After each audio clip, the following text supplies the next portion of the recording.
Apple tree hotel ଏବଂ ରିସୋର୍ଟର ଶୁଭ ଉଦ୍ଘାଟନ। ଭୁବନେଶ୍ୱର ବାଇପାସ୍ ଆରମ୍ଭ ପିତାପଲ୍ଲୀଠାରେ ଆପଲ୍ ଟ୍ରି ହୋଟେଲ ଏବଂ ରିସୋର୍ଟର ଶୁଭ ଉଦ୍ଘାଟନ ହୋଇଛି। ଭାରତର ସର୍ବବୃହତ ଓପନ୍ ଏୟାର ଫୁଡ୍ କୋର୍ଟ ଭାବେ ପରିଗଣିତ ହେଉଥିବା ଏହି ଫୁଡ୍ କୋର୍ଟ 24x7 ପାଇଁ ଖୋଲା ରହିବ। ଗ୍ରାହକ ମନୋରଞ୍ଜନ ପାଇଁ ପ୍ରତ୍ୟେକ ଦିନ ଲାଇଭ୍ କାର୍ଯ୍ୟକ୍ରମର ସୁବ୍ୟବସ୍ଥା ରହିଛି।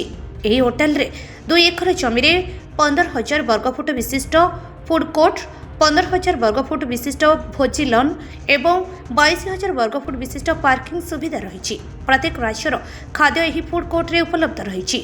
ସବୁଜରେ ପରିପୂର୍ଣ୍ଣ ବାହ୍ୟ ପାହାଡ଼ିଆ ଦୃଶ୍ୟକୁ ଗ୍ରାହକ ବେଶ ଉପଭୋଗ କରିବା ସହିତ ଉତ୍ସାହ ମଧ୍ୟ ପାଇପାରିବେ।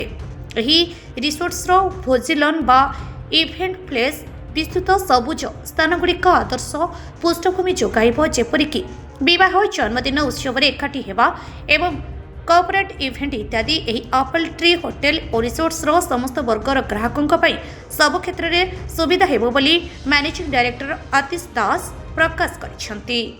ଆତସୀ ଦାସ कौन कहबे जे नुआ होटल आपनकर इनागुरेशन होछि अपने कोन बात देबे ମୁଁ ଲୋକଙ୍କୁ ବାର୍ତ୍ତା ଦେବି ଯେ ମୋ ପାଖକୁ ଲୋକମାନେ ପ୍ରଚୁର ଭାବରେ ଏଠି ଆସନ୍ତୁ। ମୋର ହୋଟେଲକୁ ଆସିଲେ ସେମାନେ କେମିତି ତାଙ୍କୁ ଲାଗୁଛି, ତାଙ୍କର ଫିଲ୍, ତାଙ୍କର ମାନେ କ'ଣ ତାଙ୍କର ଆଉ ନୂଆ କ'ଣ ଦରକାର ଇନୋଭେସନ୍, ସେଥିପାଇଁ ମୁଁ ଭଗବାନଙ୍କୁ ବି ପ୍ରାର୍ଥନା କରୁଛି ଭଲରେ ସବୁ ଜିନିଷ ହଉ। ଆମ ହୋଟେଲକୁ ଲୋକମାନେ ପ୍ରଚୁର ଭାବରେ ଆସନ୍ତୁ, ଦେଖନ୍ତୁ। ବହୁତ ସ୍ପେଶାଲ ହେଉଛି ମୋର ଏଇଟା ଏତେ ବଡ଼ ପ୍ରପର୍ଟି ଅଛି, ଏଠି ଲୋକମାନଙ୍କ ପାଇଁ ସବୁ ପ୍ରକାରର ସୁବିଧା ରଖାହେଇଛି। ଯେମିତିକି ଆମର ବ୍ୟାଙ୍କୱେଟ୍ ହଲ୍ ଅଛି, ଓପେନ୍ ଲନ୍ ଅଛି, ଆଉ ତା ସହିତ ବହୁତ ଜିନିଷ ଆଭେଲ୍ କରିବା ପାଇଁ ଫୁଡ୍ କୋର୍ଟସ୍ ଅଛି। ଆଉ ରୋଡ୍ ସାଇଡ୍ ଆମର ରୋଡ଼ରେ ଲୋକମାନେ ଯେତେବେଳେ ଯାଉଥିବେ ଆସୁଥିବେ ତାଙ୍କ ପାଇଁ ଏଠି ଭଲ ରେଷ୍ଟୁରାଣ୍ଟ ନାହିଁ, ଆମେ ତାକୁ ରେଷ୍ଟୁରାଣ୍ଟ ବି ପ୍ରୋଭାଇଡ଼ କରୁଛୁ। ଧୀରେ ଧୀରେ ଆମର ଆହୁରି ବହୁତ କିଛି ଉପରେ ଆସିବ ନୂଆ ନୂଆ ଜିନିଷ, ବଟ୍ ଆଜି ଆମେ ତ ଫୁଡ୍ କୋର୍ଟ ହିଁ ଓପନ୍ କରୁଛୁ। ଆଉ କ'ଣ ତାପରେ ଆସିବ, ଲୋକଙ୍କୁ କେମିତି ଫିଡ଼ବ୍ୟାକ୍ ଧୀରେ ଧୀରେ ମିଳିବ ତାଙ୍କୁ। ଆମର ନାଇଁ, ଆମର କଷ୍ଟ ମିନିମାଲ୍ ରହୁଛି। ଆଉ କଷ୍ଟ ସେମିତି କିଛି ବାହାର ମାର୍କେଟ ଅପେକ୍ଷା ଆମର ଏଠି କଷ୍ଟ ବହୁତ ମିନିମମ୍। ଆଉ ଲୋକଙ୍କୁ ବି ପସନ୍ଦ ଆସିବ ମୋ ହିସାବରେ। ଲୋକ ଆସିଲା ପରେ ଜଣାପଡ଼ିବ। ମୋର 3ଟା ଜିନିଷ ମୁଁ କହିବାକୁ ଚାହୁଁଛି। ଯେତେ ହାଇୱେରେ ପ୍ରପର୍ଟି ଅଛି ବଡ଼ ଏରିଆ, ତାର ୟୁଟିଲାଇଜେସନ୍ କ'ଣ? ଗୋଟେ ହେଉଛି ଆପଣଙ୍କର ଅନକ୍ଲିନ୍ ଢାବା କରିବେ, ଆଉ ଗୋଟେ ଟ୍ରକ୍ ପାର୍କିଂ କରିବେ, ଆଉ ଗୋଟେ କବାଡ଼ିବାଲା କରିବେ।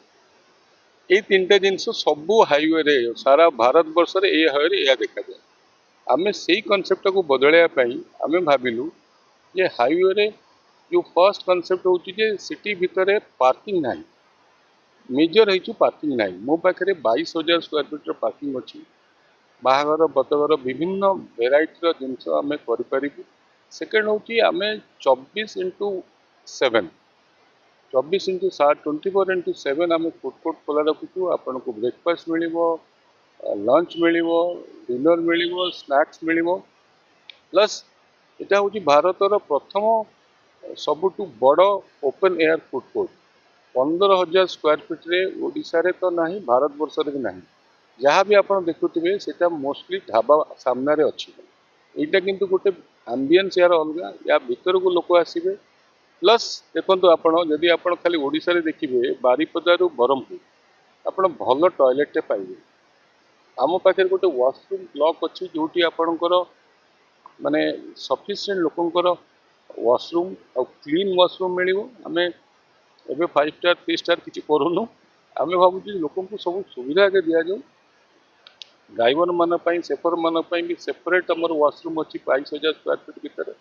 ଖାଇବା ସାରା ଭାରତ ବର୍ଷର ଯେକୌଣସି ଖାଦ୍ୟ ଆପଣ ଚାହିଁବେ ଏଠି ପାଇପାରିବେ 24x7। Plus second veg non veg ସବୁ। ଆଉ ସେକେଣ୍ଡ ହେଉଛି ପ୍ରାଇସ୍। ଧରନ୍ତୁ ଆଜି ଆମର ସ୍କିମ୍ରେ ଦେଖନ୍ତୁ, ଆଜି ଆମେ ସବୁ ପ୍ରକାର ଭେରାଇଟିର, ଧରନ୍ତୁ 150 ପ୍ରକାର ଭେରାଇଟିର ଖାଇବା ଆଜି ଆମେ 99 ରୁପିସ୍ରେ ବିକୁଛୁ। ଆଉ ସବୁବେଳେ ଏଫୋର୍ଡେବୁଲ୍ ହେବ। ଏଇଥିପାଇଁ ଏଫୋର୍ଡେବୁଲ୍ ହେବ କି ଲୋକ ଆସିଲେ, ରେଷ୍ଟ ନେଲେ, ଧରନ୍ତୁ ଗୋଟେ କନଫରେନ୍ସ ହେଲା, ତାଙ୍କ ଫ୍ୟାମିଲି ମେଲ୍ ମେମ୍ବର କନଫରେନ୍ସ କଲେ, ପିଲାମାନେ ଆସିଲେ ସାରା ଦିନ ଏଠି ବିତେଇଲେ, ଚିଲଡ୍ରେନ୍ ପାର୍କ ଅଛି, ସବୁ ସୁବିଧା ଅଛି, ଖାଇଲେ ପିଇଲେ। 30,000 ସ୍କୋୟାର ଫିଟ୍ର ଏଇଟା जगह सेपटे मोर स्विमिंग पूल आसुची एबे फर्स्ट फेज रे 30टा रूम सेकंड फेज रे 40टा रूम आसीबो स्विमिंग पूल आसुची ओपन पब आसीबो ओपन फूड कोर्ट माने यो बार आसीबो रूफटॉप बार आसीबो 4th फ्लोर रे तो यहाँ गोटे कम्प्रेहेन्सिव आप भावतु खंडगिरी छकरू A1 पर आउ एत बड़ प्रॉपर्टी ना यार मोर फ्रंटेज अच्छी 4000 स्क्वायर फीट आपणकर आउे एवं जो आपण मैंने बहुत लोग पचारती जे आज्ञा आपणकर ये आसीगला कौन कौन कहले जो फ्लाईओवर आसीगला केमती करेंगे किंतु गवर्नमेंट ऑफ इंडिया NHAI बर्तमान निर्देशनामा होची आउ को सिटी भितर कट रहिबो ना सबू सिटी भितर को यू टर्न करके आसवा पड़ो तो सबू लोक ऑटोमेटिक आउ हाईवे रे कई एपट सपट जीवेनि गोटे थर जीवे गोटे थर बाहर